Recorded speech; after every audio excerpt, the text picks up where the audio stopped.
జయశంకర్ తెలంగాణ రాష్ట్ర వ్యవసాయ విశ్వవిద్యాలయ శాస్త్రవేత్తల సహకారంతో వీడియో కాన్ఫరెన్సుల్ని నిర్వహిస్తున్నాం.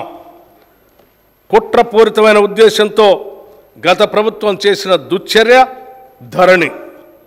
చాలా సంవత్సరాల కాలంగా భూమిపై సర్వ హక్కులు అనుభవిస్తున్న కొందరు రైతన్నలకు వారి భూమి వారికే కాకుండా చేసింది ధరణి. తరతరాలుగా తమ యాజమాన్యంలో ఉన్న భూముల్ని ధరణి పోర్టల్లో నమోదు చేసే సమయంలో జరిగిన లోపాలు, అక్రమాలు, అవకతవకల వల్ల లక్షలాది రైతులు తీవ్రమైన మనోవేదనకి గురయ్యారు. ఆ పొరపాట్లను సరిదిద్దేందుకు ప్రభుత్వ కార్యాలయాల చుట్టూ తిరిగి వేసారిపోయారు.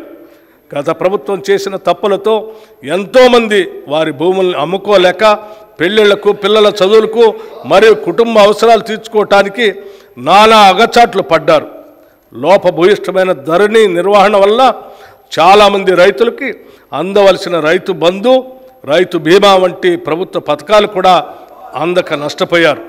సాక్షాత్తు తెలంగాణ హైకోర్టు కూడా ధరణి పోర్టల్లోని ఎన్నో లోపాలని ఎత్తి చూపింది.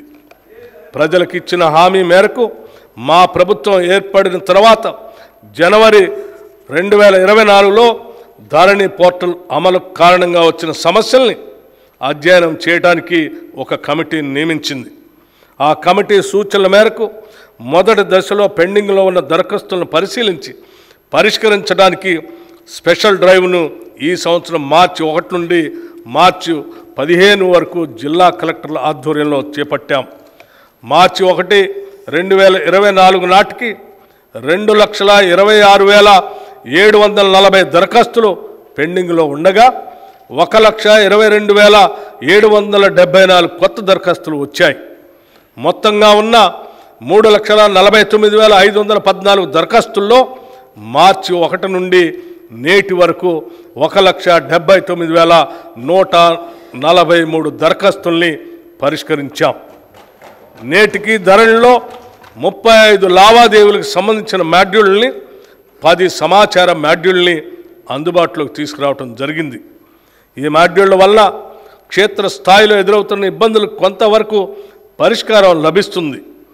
మేము ధరణి సమస్యల పరిష్కార పురోగతిని ఎప్పటికప్పుడు కలెక్టర్లతో సమీక్షిస్తున్నాం.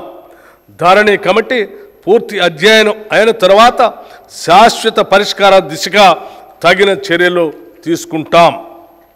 మన రాష్ట్ర జనాభాలో 47.3% ప్రజలు వ్యవసాయంపై ఆధారపడి జీవనోపాధి పొందుతున్నారు. కానీ మన రాష్ట్ర ఆర్థిక రంగంలో వ్యవసాయ మరియు సంబంధిత రంగాల వాటా 15